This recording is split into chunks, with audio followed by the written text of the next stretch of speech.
Hello, thank you for joining me on today's episode of the Joe Rogan podcast. Today, we have a very exciting episode for you all today. We are proud to announce that we have officially earned the title of the biggest Indian owned and operated podcast in all of the land. Thank you for joining us on this journey, and we appreciate all of the love and support that you have shown over the years. But we ask one thing from you. We ask that you please stop commenting on our posts, saying things like,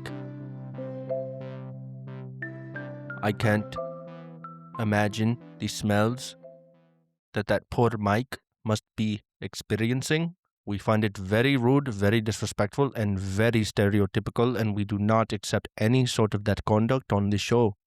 With that being said, I'm proud to announce another thing. I am proud to announce that I am gay. Back in India, it is not acceptable to be gay man, but in America, you can be as gay as you want. I mean very gay. Like I am very, very gay. As if I don't have enough going against me already. I am now choosing to be another how do you say in American, protected class of people. I am in a protected class of people, and I'm proud to announce that I am in fact a gay man, and I love men, and I love Elon Musk, and I love 7-Eleven Slurpee. Okay, I'm sorry, that's enough stereotyping for today. No, but most of the Indian people I know don't sound like that. So, and there's nothing wrong with sounding like that. You know, it's all good. That's who you are.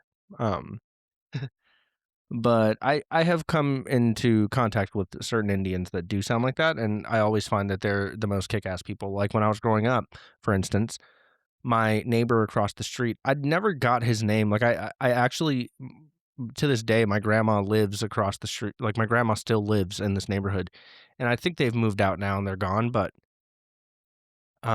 I never got the dad of the family that grew up across the street from me. I never got his name, and I feel really bad. Like obviously I knew his kids' names and shit 'cause they were my age, but I'd never got his name. But he was just so curious and like so nice. So when I do my Indian accent, do not assume that I have anything um, but appreciation and a pure acceptance of the Indian people who have bravely left their country and came to this one. Um, I'm afraid to leave Los Angeles. Like not actually afraid, but like I can't imagine that being somebody. I don't have any reference for it, and it's not that I don't understand why you would want to come to America from India, but it's more just like I can't even put myself through my lens in a situation like that and be like, yeah, you know what? I'm gonna move to New Zealand. Like I can't even conceptualize that in my head. So I don't know, man. What's going on? Welcome back to KJIZZ 69.9. I'm your host, Robert Hernandez. We got a caller calling in from what's the worst place I can think of right now? We got a caller calling in from Huntington Park, California. Junior, what do you have to say this morning?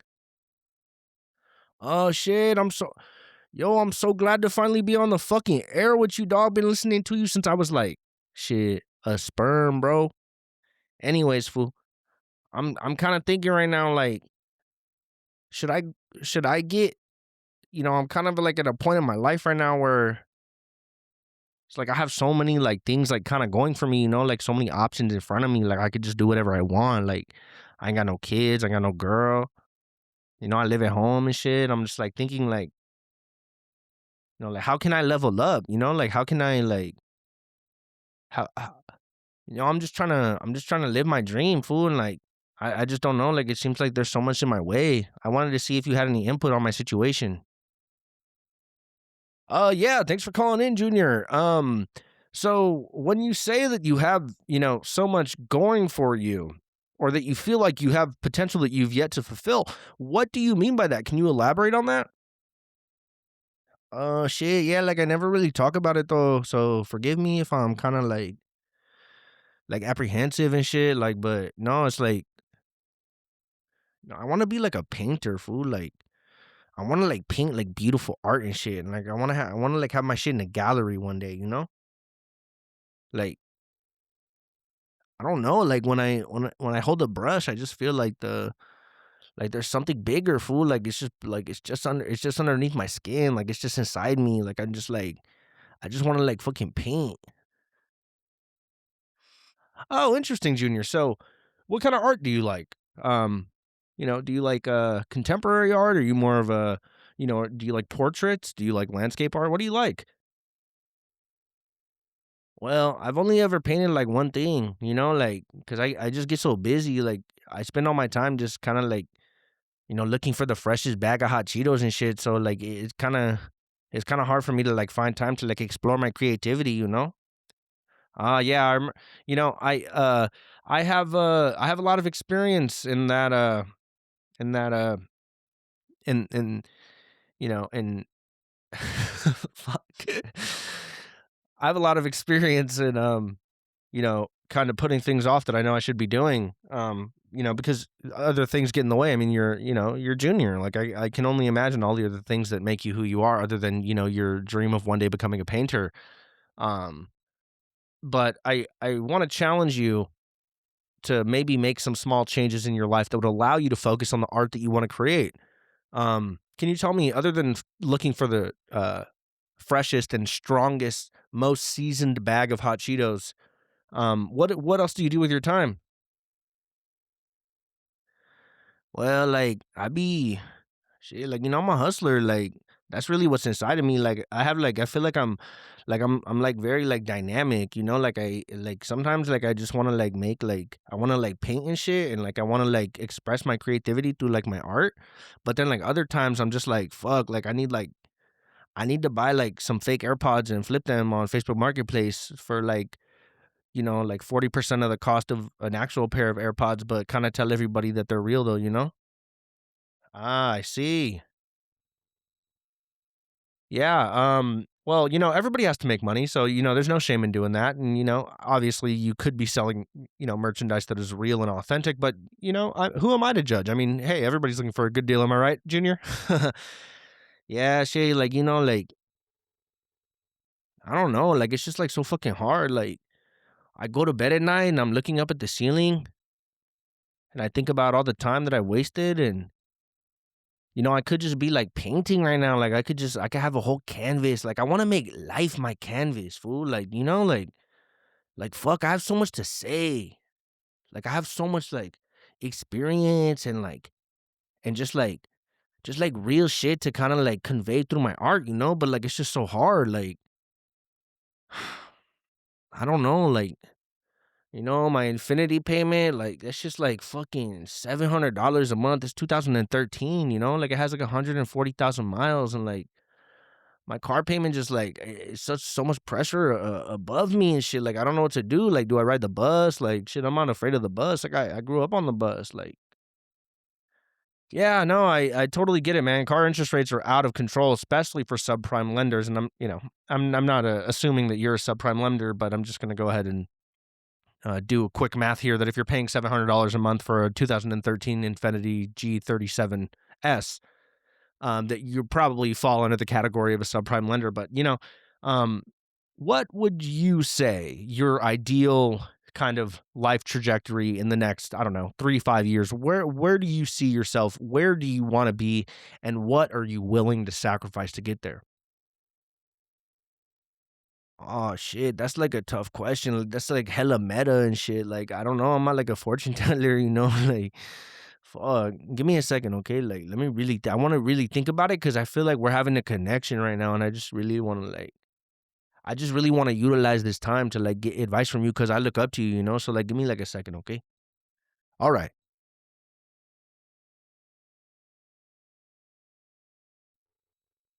Hello, Robert. Yep, we're still here. All right. Like I thought about it. I really thought about it, because I spend a lot of time just kind of like lollygagging around and like not really on my shit.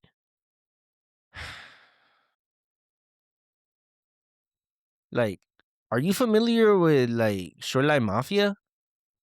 Yeah, we love Shoreline Mafia. Yeah, yeah, of course. We play 'em a couple times, every 6 months. Oh, yeah, yeah, yeah. So, like, Shoreline Mafia, like, what I really like about them is, like, how like, what one of my favorite things about him and, like about them, sorry, I don't know how to say his name, but I think his name's Ogeezy or Ogassi, I don't know. But, what I love about him is, like, he just, like he's a free spirit, you know? Like, people always, like, shit on him for, like, saying the N word and shit, but, like, it's he just is who he is, like, and I can't really put a put a I can't really, like, quantify, like, where I wanna be or who I wanna be just yet, but I know that I just wanna be, like, free to be who I am, you know? Of course, Junior. Like, I totally understand where you're coming from. I think everybody, at least, if your basic needs are being taken care of, I think that everybody should have the opportunity to kind of, uh, you know, put the work in and make themselves into the person that they think that they have the potential to be. And unfortunately and sadly enough, it seems like not much of that is really happening right now. Yes. It's like for a young person like me, like it's so fucking hard right now. Like how I can't focus on shit. Like I just look at my phone all day and like there's just like bitches and like fucking everybody's telling me I gotta get my money up. Everybody's telling me I gotta be a stock trader. I gotta learn how to day trade and shit. Like I don't even know what the fuck, trading view is. Like what the fuck is that? Like what the fuck is a stop loss, fool? Like I really want someone to tell me like what a stop loss is, cause like I'm just trying to stop losing, you know? Yeah, Junior. I don't think that's what stop loss means in terms of the market, but no, I totally get what you're saying. Um, so can you tell me, Junior? I know that you're saying that you want to be free, you want to be able to be yourself, and you want the freedom to do so.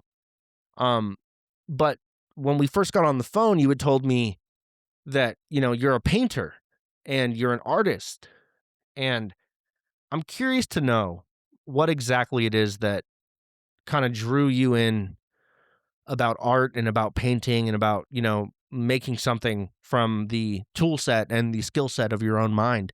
I really want to know what kind of drew you into that in the first place. Shit, that's like a tough question to answer. Like, honestly, like,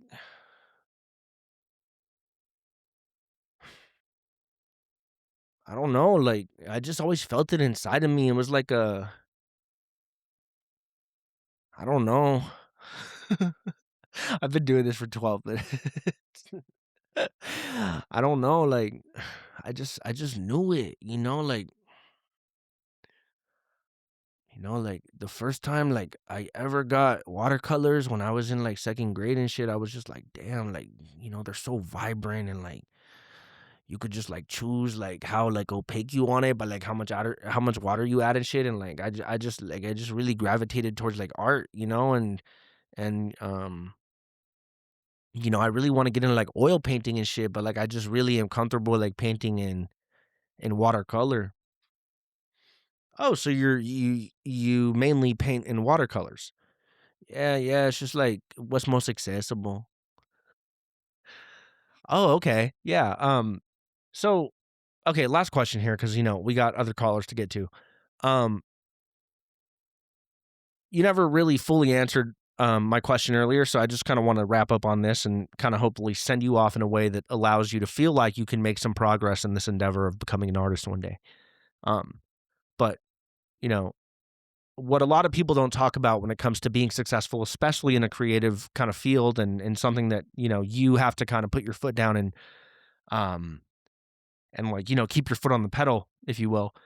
Um, a lot of people love to talk about what it feels like to finally achieve the success, but you never really hear much about what was lost and what was kind of unfortunately sacrificed in order for them to get there. So I just want to know, Junior, what exactly are you willing to sacrifice in order to become the painter, very talented and well-rounded painter that I know that, all of us on the air right now, I know that we all believe that you can be, but like I said, it requires a lot of sacrifice and a lot of, hard work. And I just want to know, like, what are you willing to give up in order to kind of reach your goal one day? Well, like, kinda going back to, like, what I was saying earlier and shit, like, I spend so much time, like, making money because I gotta pay my, my $700 car payment for my 2013 model, and then, like, I don't even know, like, what an interest rate is, but, like, I'm just, like, I just feel, like, stuck. So, like, I think really what it is, like, I just gotta kinda give myself, I gotta put myself in position to maybe, like, sell more fake AirPods, or, like, maybe, like, get, like, some replica, like, Travis Scott shoes and shit, and make a little bit more money on top, like, I don't know, like, I'm just kinda lost, but I feel like the first step to that is, like, making more money. So, I think right now, like, the way I'm looking at it, and, like, after talking to you for all this time, Robert, like, I'm just, like, thinking, like, step number 1 is I gotta stop spending all my time looking for the freshest bag of Hot Cheetos, because I spend, like, 9 hours a day just driving around the city, just, like, opening bags of Hot Cheetos, and then finally when I see one, like, red enough, I kinda, like, I'm like, "Alright, I'll take this one," and then I go home. But after that, like, I've driven to, like, like 37 liquor stores, 14 7-Elevens. I always check Amazon Fresh because Amazon Fresh got the best hot Cheetos, Robert. I don't know if you know. Oh, no. Hey, look, man, I love a hot Cheeto. So I'll definitely be checking out Amazon Fresh because sometimes when I get them at Ralph's, I feel like there's a little bit less seasoning on there. So thanks for that tip, Junior. Um, but hey, look, to kind of wrap things up on the call, I just want to say, we all believe in you, man. Everybody that's listening right now, all across the world, all across the universe. Um, I think we're all pulling for you. We all know that you can be the artist that you want to be, but like I said, it just requires a lot of sacrifice. And maybe, like you said, step number 1 is stop spending all your time looking for the freshest bag of hot Cheetos, and then maybe you can focus on making some more money by selling illegal products. But you know, um, yeah, I mean, I don't really have much else to say other than that. It sounds like you're thinking in the right way. It sounds like you're just kind of stuck in between the person that you are and who you want to be. And I don't know a person in the world who hasn't felt that way before. So we just want to let you know that we're pulling for you. We wish you the best. And, you're going to do it, man. You're really going to do it. Oh shit, you really think I could do it? Oh fuck. Like nobody like ever fucking encouraged me and shit. Like my dad just taught me my dad, like when I was growing up, like he just told me like, you're gonna do stucco and like you're just gonna like patch holes and shit on drywall. But like I always knew there was something bigger for me. So like I really appreciate that positive messaging because in today's world it's just so hard to like get something like that from, from other people. So all right, man. Well, hey, look, um, I know I said I was gonna give up, looking for the freshest bag of hot Cheetos, but I actually, today's the last day. I'm gonna go get that bag. I'm gonna go get that last bag. I might even buy a couple more bags, and then I'm gonna work on kind of letting go of, my pursuit of finding the freshest bag of hot Cheetos with the most seasoning and shit. So I really appreciate you, Robert. Thank you so much. Oh man, anytime. Hey, look, we want to hear you call back. So I will set we want to know exactly where you end up in 6 months. So here's what we're gonna do. Okay, Junior? I just had one of the producers write down your number, and I'm setting a calendar date in my phone 6 months out. And here's what we're gonna do to keep you accountable. Because I want to see you succeed. I want you to win. I want you to feel creatively fulfilled. We're gonna call you in 6 months and we're gonna do an update, okay? How does that sound? Oh shit, a follow-up call and shit? Damn. I'm fucking excited, fool. All right, cool. Hell yeah. All right, well, hey, look, I gotta go. I just pulled up to my 16th 7-Eleven of the day, so we'll go check it out. But I appreciate your call, Robert. And I appreciate your time, and I appreciate all of your very good, like, like advice and shit. Like, it's just like very helpful to me. So thank you so much. All right, Junior. Hey, look, man, be safe out there. The streets are crazy and it's getting a little wild. So hey, be safe and keep it flaming hot. All right. All right, brother. Have a good one. All right, later, Rob. Bye. All right, folks. Well, look, sometimes, we get a caller and we're not quite vibing there, but something about Junior was telling me that I just kind of I had to peel back that onion a little bit because, sometimes when people are going through something, whether it's a personal change, whether it's, whatever it may be, they are, overly self-critical, but they also are not really putting themselves in the frame of mind to where they can, they can break out of that traditional pattern and that, kind of like daily habitual life that they're currently living. So I just wanted to spend a little bit more time talking to Junior, because I felt like his story is, definitely kind of applicable to other people. So, yeah. In other news though, Yeah, I mean, we got a lot of changes coming to KJIZZ 69.9 up here coming soon, and I'm just really excited for all the new things going on. And I'm really fortunate to be in a position to where we have listeners every day, and I just want to say I really appreciate you guys, just listening to the show every day, and yeah, it's tough. Traditional radio is tough. It's a dying art form, because all these new guys with their podcasts and they're streaming, you know? Like, why would anybody wanna listen to a podcast or a stream where you can be completely honest and talk how you want when you could listen to, 47 ads about, the upcoming midterm elections? Why would anybody wanna listen to something that actually doesn't have ads that are paid for by APAC? But, hey, look, it's been a great time with you all here today. I'm gonna hand this show off to, um our next host. He's typically with you in the 2 to 6 p.m. window, but today he is coming in a little bit late at our 10 o'clock window, and he'll be with you to 2 a.m. But hey, look, it's been Robert. I'm signing off. I hope you all have a fantastic evening, and we'll talk more tomorrow, okay? We'll be right back.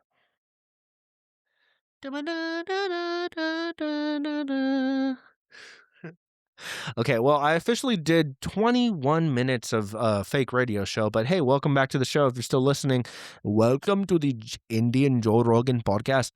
We are very excited to announce one thing today. We are sponsored by Athletic Samosa. Athletic Samosa is the world's #1 nutritious samosa brand.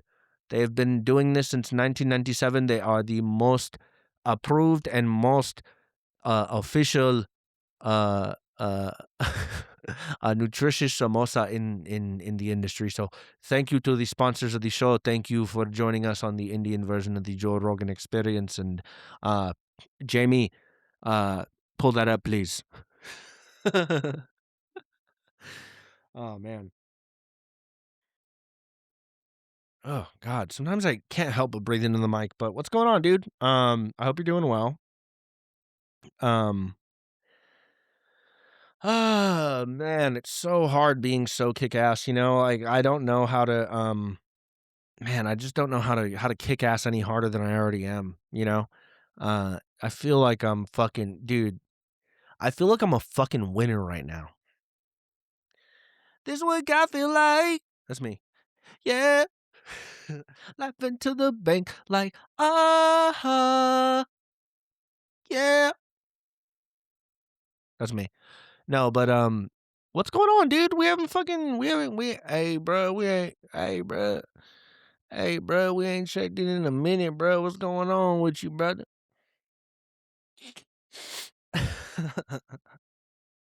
I had nothing to talk about today, but hey, I just wanted to come on and say what's up, check in with you, make sure you're still alive, you're still breathing, you have all your limbs, you're staying away from porn, and you're fucking, you're intermittently fasting. I hope that you're only eating for 8 hours out of the day. That's what I hope.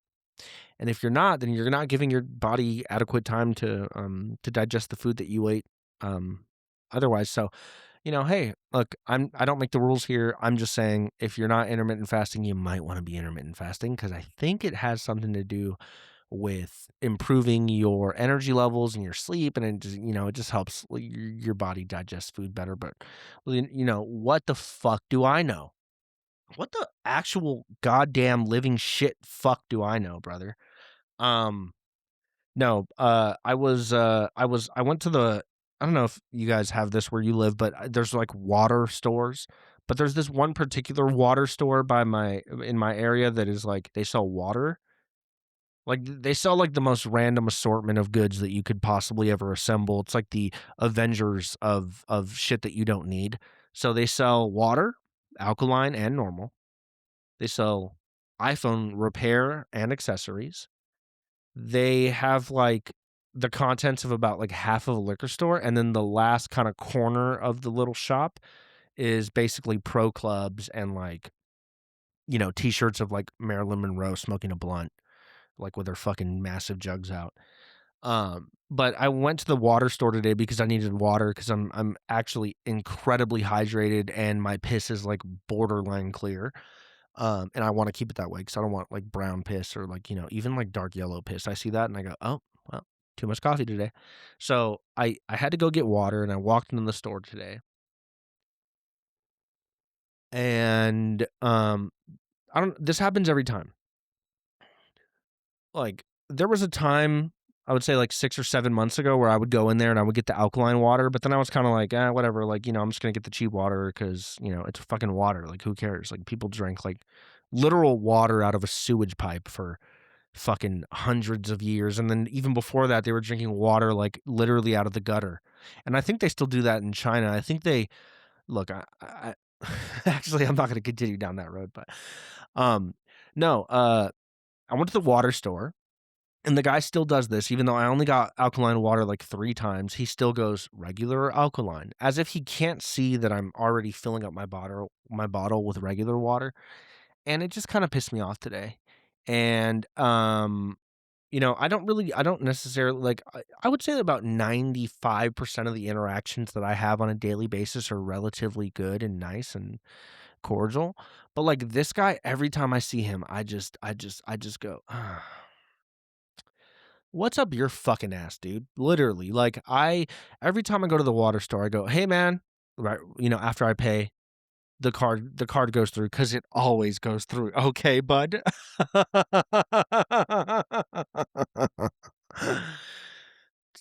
Me boasting about a $2.50 transaction going through.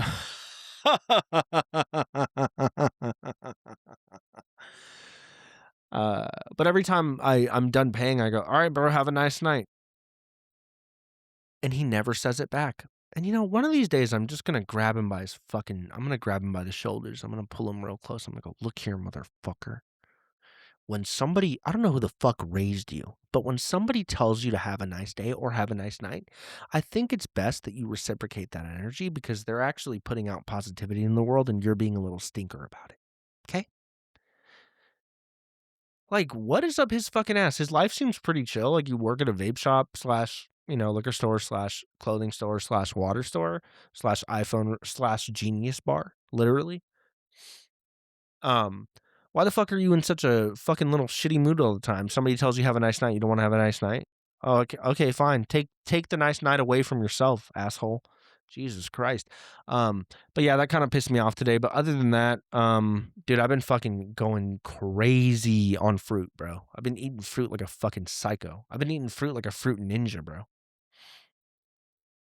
I've been eating fruit like a fruit ninja this week, bro. Slamming fucking white grapes, eating apple, eating bro, you ever fucking here's the thing, okay, when you eat an orange, right?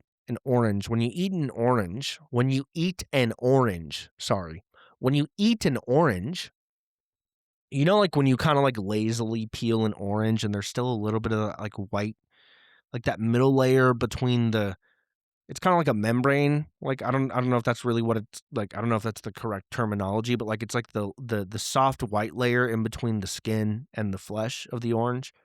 Dude, I took the time today to really fucking really pick at that little soft layer so that my orange was just perfectly only orange flesh with with none of that, like, bitter, fucking weird white shit.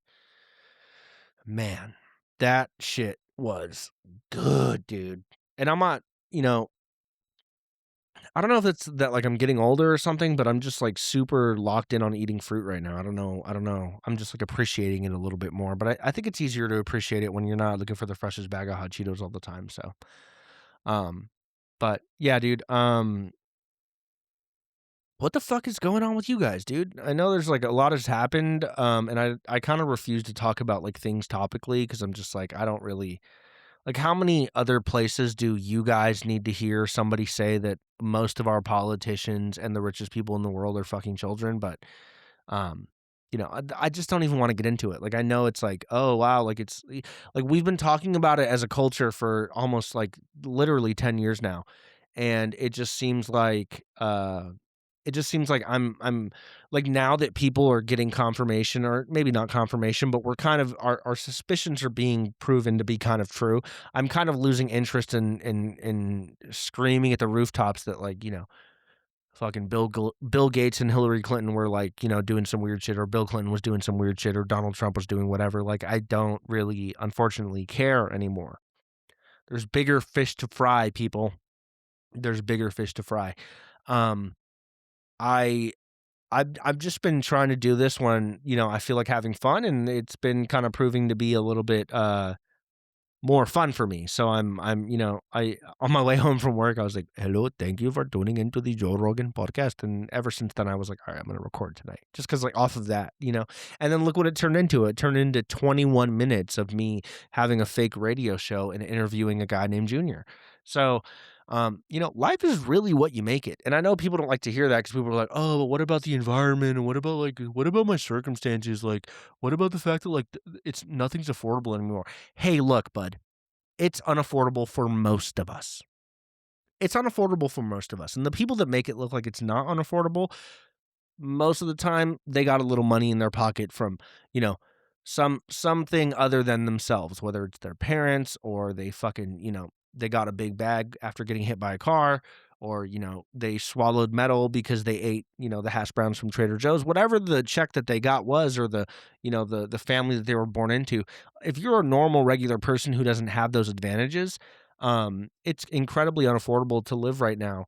And I am kind of just tired of hearing people say that. And I know that, like, obviously we need to talk about it and we need to get to the bottom of why things are so expensive. But at the same time, is it really worth, like, what's worth the investment of time more? Is like the thing that I'm weighing out of my head. Is it worth it more for us to spend all of our time complaining about how unaffordable things are and about how hard it is to be alive nowadays?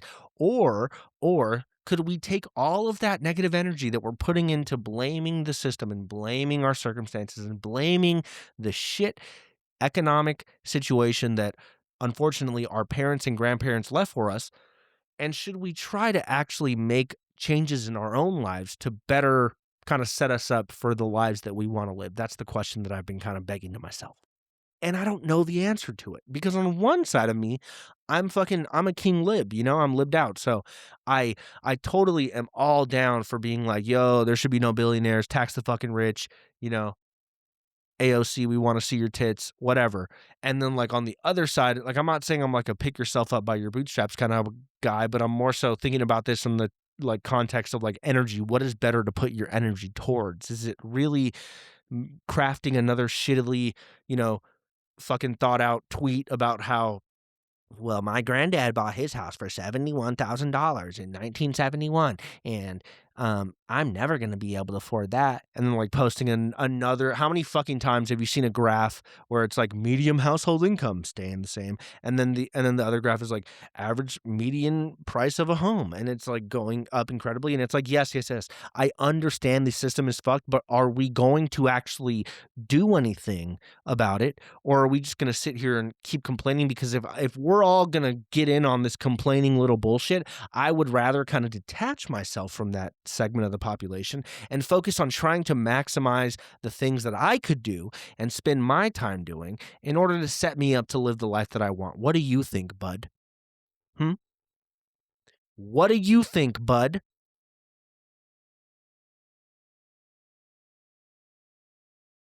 What the fuck do you think, bud? Um, no, dude, I don't know. I've been listening to this Baby Keem album like crazy. I probably listened to it like 35 times front to back, straight up. I probably listened to this shit 35 times front to back. And I have no problem with that, because I'm keemed out, bro. I'm Boo Man, bro. You know what I'm saying? If you know what I'm saying. Um, you used to call my phone on a Friday night. It's been over twice, bro. It's been over, even over, yeah. That's me in the car. That's me in the car pulling up to work, pulling up to my desk job to kick ass, absolutely kick ass. Look, man, obviously, um, sorry. Obviously, if I was like I used to really get down on myself. I don't know if anybody else feels this way. I know there's a certain, segment of the listeners here that went to college, and, whether for better or for worse, I know some people went to college and feel like they kind of got fucked over because, now here you are sitting with, 60, 70, $80,000 worth of debt and you still work at fucking, La La Land Cafe. But um I used to personally, I'm speaking for myself here. I used to really get down on myself for not finishing, like seeing that through, and like not going to school. But as I'm getting older, I'm realizing how much better of an investment it was for me to kind of have those couple of years where I was just kind of, I wasn't like hustling. And I'm not saying that in a sense where like, oh, I'm selling weed and like I'm fucking like selling like I'm selling like inauthentic AirPods on Facebook Marketplace or like anything like that. But like I was just kind of like I was going with the flow of my own life. And I think people have kind of lost sight of that in this like era of social media and just like constantly always being force fed images of people having the life that you think that you deserve or that you do deserve. Um, and I I used to really get down on myself for like not going to school, but like now that I'm kind of getting a little bit closer to being 30, I'm realizing that I kind of set myself up kind of perfectly for the type of life that I want. I have talked to many people about my personal career goals and not like at work, but like actually what I want to do, like my passion. And my passion is really just to make people laugh and kind of express myself creatively. I'm a lot like Junior from earlier in the episode.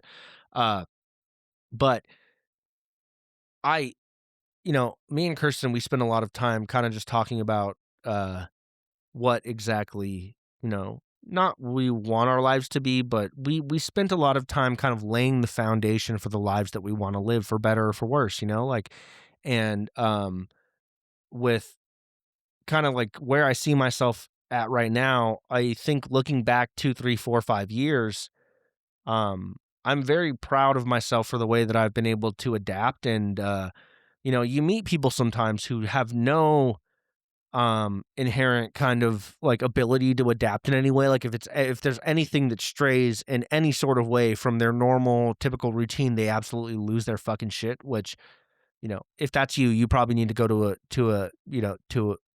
to like some sort of head doctor and get fucking sucked off, bro. Seriously, you need to get sucked the fuck. No, I'm just kidding.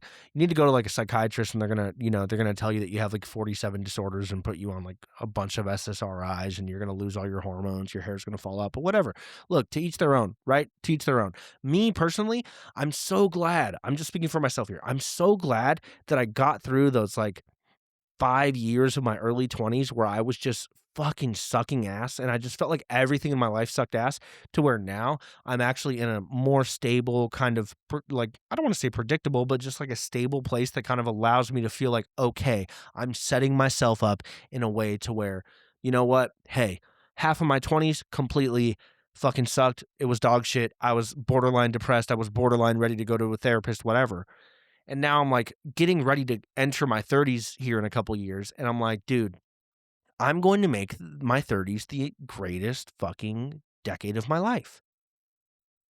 And look, I don't know if that's true. I don't know if I'm just speaking out of like a complete false sense of confidence, but I think that in order for you to live a fulfilled and meaningful life by on your own terms, I think that you actually genuinely have to wake up every day with the belief that you are in the position that you're in for a reason and you need to do with that what you will. And I know I'm talking to you as a fucking 28-year-old guy, and I know that I like to fuck around and I seem like I'm not very emotionally intelligent sometimes, but I spend a lot of my free time writing and exploring my own dark, vicious psyche. And but I also spend a lot of time writing and exploring the positive aspects of who I am and doing it in a way that allows me to kind of see myself for what I am. And I think that if everybody could do that just a little bit more, if you could kind of remove yourself from the daily stresses of life, if you can kind of take the pressure off of yourself and allow yourself the space and the freedom to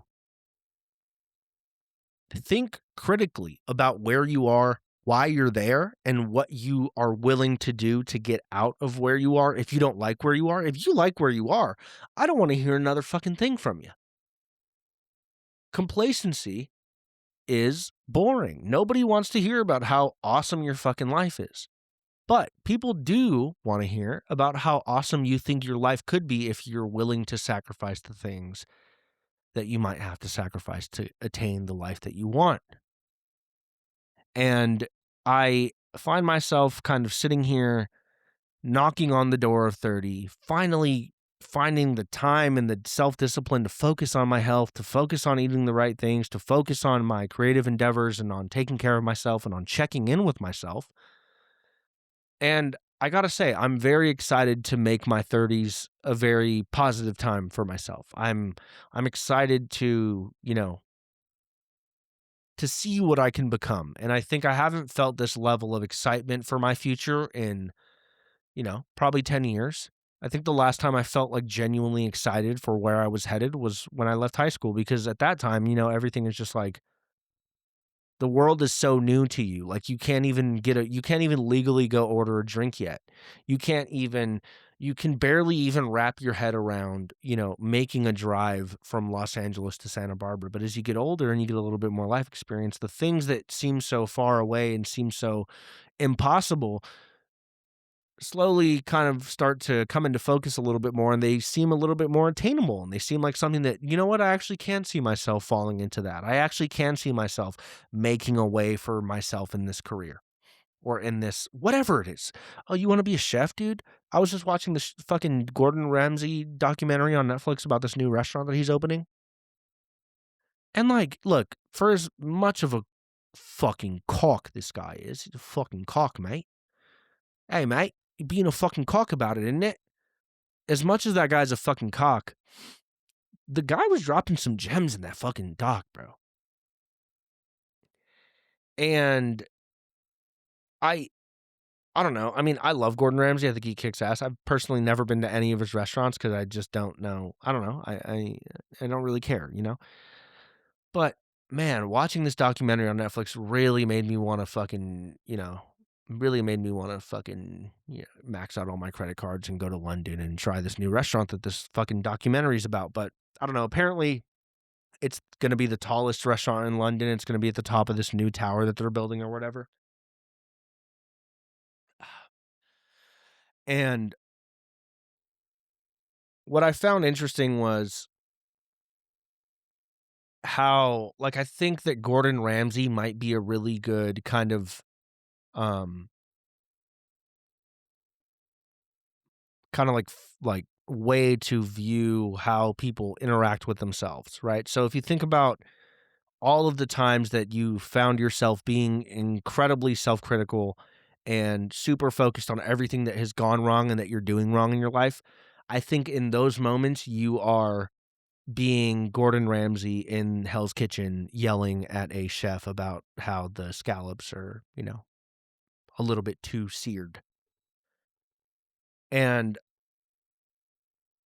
I think we all need to, a little bit of that is healthy and a little bit of that will help you kind of propel you to a place where, you feel better about things. But I think what's actually better is to be a little bit more like Gordon Ramsay when he's around his kids, where that, kind of angry, aggro, perfectionist attitude is still kind of with him and it's obviously always a part of him.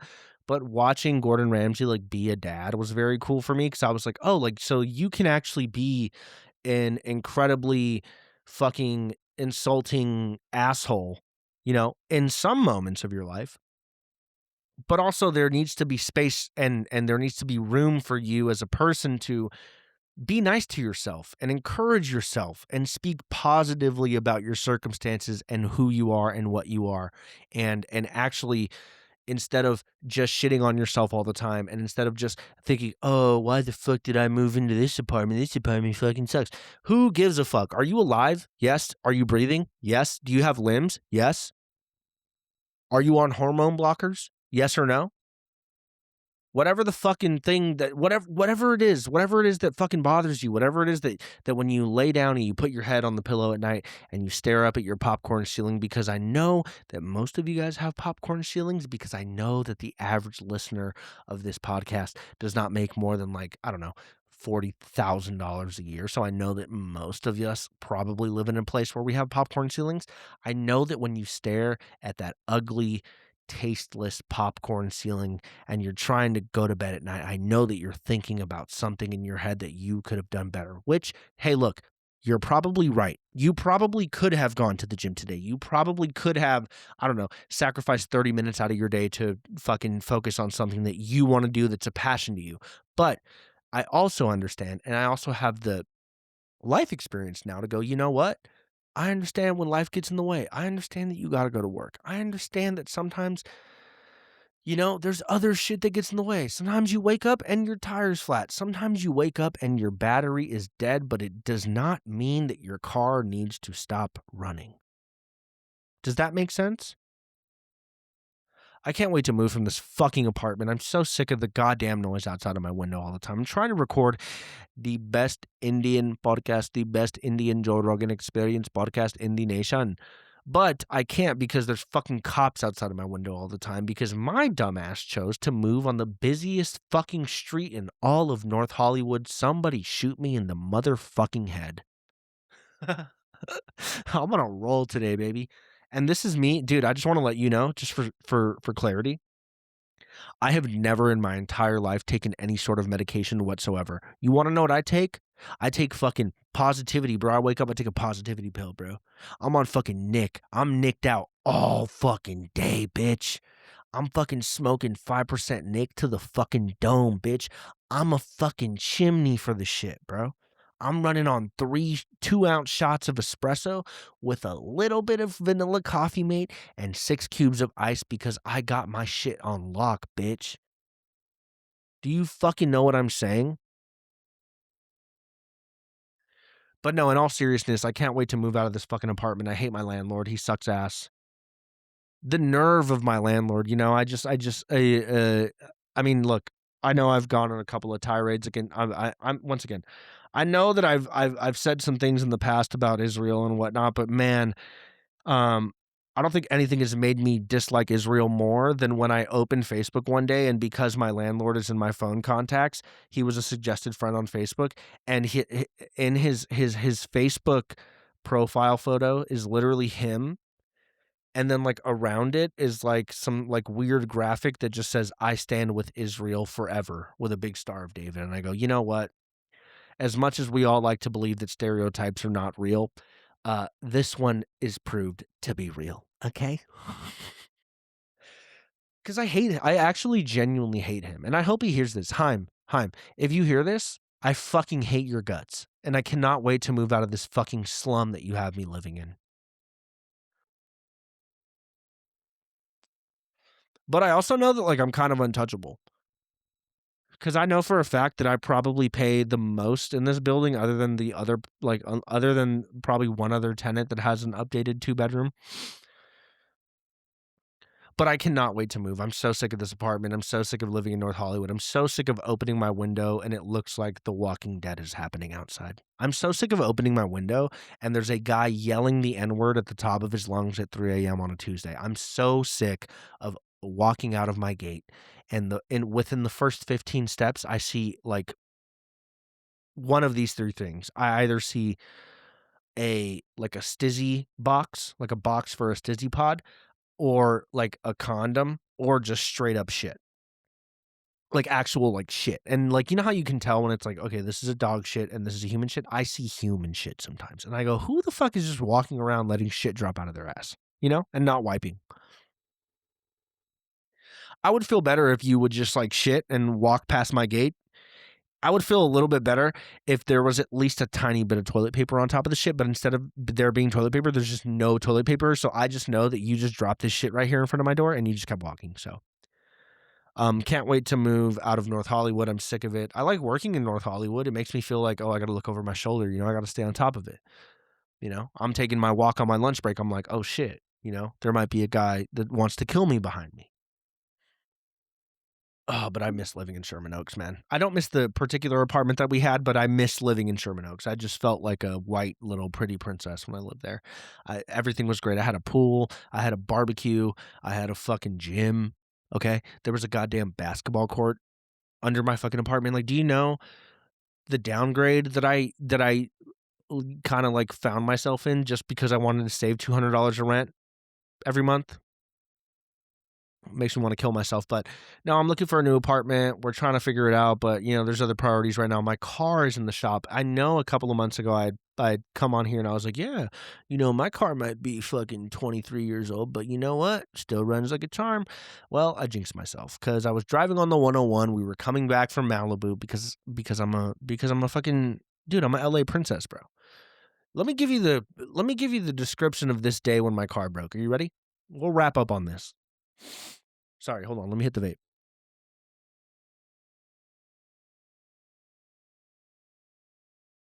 Okay, dude. Me and Kirsten had been home all day. It was a Saturday. We hadn't eaten anything because I've been fasting. I've been on my fasting shit. And we, I was like, Kirsten, let's go get some food. We deserve to eat out. We've been really good this year, of like cooking all of our meals, eating really healthy, and just being on top of it. So I was like, you know what? Let's go have a little treat. Let's go to one of our favorite places in all of the city. Let's go to Malibu Seafood Company because I fucking love a seafood combo. Right? You get a fish stick, you get some shrimp, you get some scallops, you get some calamari, and you get some fries. And you get cocktail sauce and tartar sauce. So I was excited, right? So I'm like, "Hey, look, let's get in the car. Let's go to Malibu, whatever." So I get on the freeway. I'm driving. I go to Malibu, whatever. It's like 40 minutes from where I'm at. I pull up to Malibu Seafood. It looked like a depression breadline. There were so many fucking people there. So many goddamn people there.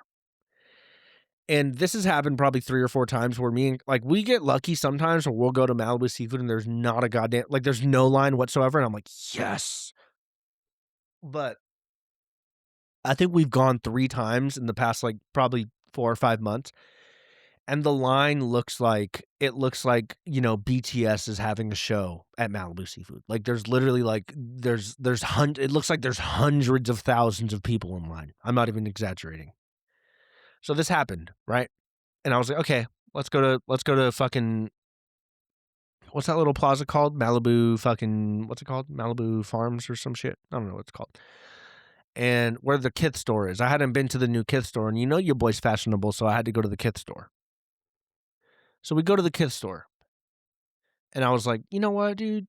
I never treat myself. I never fucking spend money on myself. I should get myself something nice." And I was looking for some sunglasses because Kirsten had gotten me these really nice sunglasses, like I think a year ago, and I ended up losing them when we went to Mexico. And I've been rocking these old ass, dusty ass Quay sunglasses for the past like fucking year, and they're like literally musty as fuck. So I was like, all right, I'm gonna get some new sunglasses. So we go to Kith. I'm looking at some shoes. I almost bought some shoes too. I almost got some Kith Solomon collab little Gore-Tex fucking because we're going to Alaska later this year. Um, so I was trying to like get some weatherproof shoes. Luckily, okay, sorry, I'm getting off track. Anyways, I go to Kith, I get some sunglasses, I get like some Kith Oakley collab fucking, big ass fucking softball dad sunglasses. And I was feeling hella pleased with myself. So then after that, we went to Kith Treats and we got an Action Bronson shake and we fucking scarfed that shit down, bro. We shared it. And I was like, you ever like share something with your girl or with your mate or with your partner, whatever you are, and whatever they are, and you go, you know what? Actually, instead of being healthy, I should have just gotten my own because this is so fucking good. That was one of those moments. I was like, damn, I should have just got my own. But hey, look, whatever. Um, we go to Kith Treats, cool, whatever. So then I'm like, hey, look, Malibu Seafood closes in like an hour. Let's go see if the line's still long. Because we had killed about an hour at Malibu Country, whatever the fuck it's called. And I don't even know what it's called. What's it called? Malibu Country Farms, Malibu Market, Malibu fucking. It's the big plaza where all the store where like Broad Street Oyster is and like all that shit. And so we go back to Malibu Seafood. The line is still just as long as it was. It somehow got longer, and I was like, all right, whatever. So then I keep driving down PCH because I want to turn around, and there's like not a way for you to turn around. And I pull into this gas station because I needed gas. And I'm getting gas at this gas station, and I'm putting gas, and I see like a like when a GMC Yukon pulls up, and you go, oh, somebody's in there. And I'm not saying like obviously somebody's in there, but like somebody is in there. And I see this really, really, really tall guy get out of the passenger seat, and I'm like, "Oh, cool. Wow, that guy's tall as shit." And then it dawns on me. I'm like, "Wait, what the fuck?"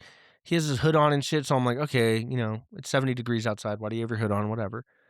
And I walk inside to get my receipt because I'm keeping my receipts now because I'm running the IRS for my money next year because these motherfuckers refuse to give me a nice tax return. So I'm deducting everything, bitch.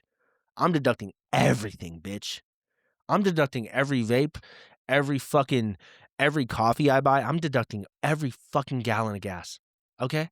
Because I'm not going for that standard deduction bullshit anymore. No, no, no, no, no, no, no, no, no. No, dude, I'm coming for all my fucking bread, bitch. So, anyways, I go to get my receipt, and who's in the fucking gas station, bro? Lamar Odom, dude. Lamar Odom, like literally like 2 weeks after he had just went back into rehab. And I was like, oh my God, it's fucking Lamar Odom.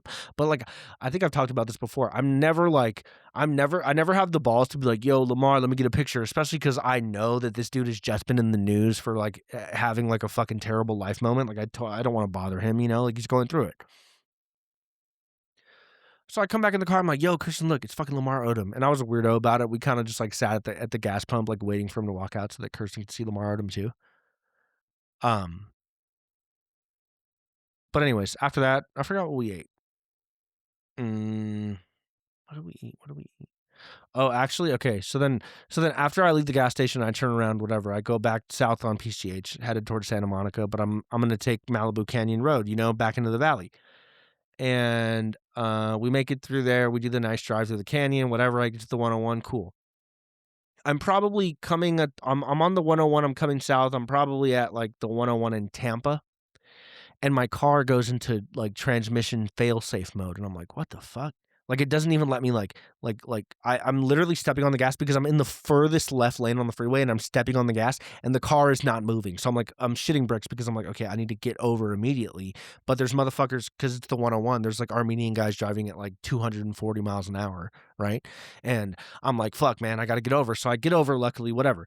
I turn the car off. I turn the car back on. The light is gone. The car is running. Everything's all good. But then I start to like get like this weird smell.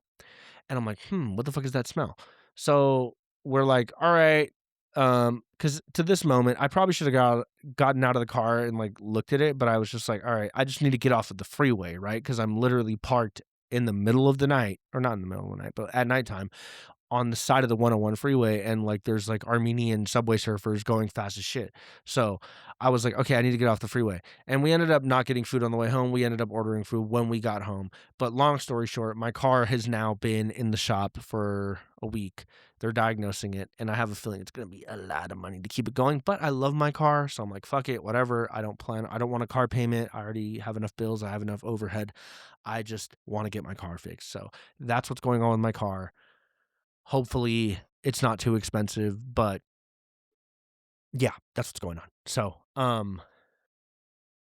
yeah, we jinxed it. I jinxed myself. I said, "Oh yeah, my car's never left me stranded." Well, it doesn't move now. So, I'm pretty sure I'm gonna need a new torque converter. I'm probably gonna need some transmission service. I told them, "Hey, look, while you're in there, while you pull the transmission, go ahead and do a rear main seal. Go ahead and do an oil pan gasket, and hey, maybe even replace some control arms and some shocks and whatever." But yeah, I'm sad. I want my car back and it's all good. So, but it's in good hands. I took it to like probably if not the best, the second best shop for BMWs in the valley. So I'm pretty, I haven't gotten the car back yet, but I'm pretty, confident that they'll get it running smooth. So, that's really all I have to say today, dude. Thank you for tuning into to the Indian Joe Rogan experience. We really appreciate the support. We love you so much, and we want to make you come. We want to make you come very hard, very fast. We want to make you come. And that was Cash Patel. I was doing Cash Patel the whole time. How funny would it be if Cash Patel did sound like that though? Like if he didn't sound like a regular guy? Like if he didn't have like an American accent, like what how fucking awesome would it be if we had a FBI director who was a Trumper but also sounded like this, and he did not we did not find any evidence that Jeffrey Epstein and Donald Trump fucked kids, but if we do, I will be the first to tell you. I would tell you everything I know. Um, but hey, look, dude, God bless you guys, man. Thank you for listening if you made it this far. If not, kill yourself, whatever. I don't give a fuck. Um, fuck Bill Gates. Fuck Elon Musk. What else? Shouts out to Olivia Dean. Shouts out to Baby Keem. Shouts out to who else? Luka Doncic. Shouts out to um Alyssa Liu, Asian baddie with the gold medal, boy. We'll talk about that next time, but Asian baddie with the gold medal, bro. Asian baddie. Anyways, God bless America. God bless you. God bless, God bless the Democratic Republic of the Congo, and, sleep tight. All right? Love you guys. Bye.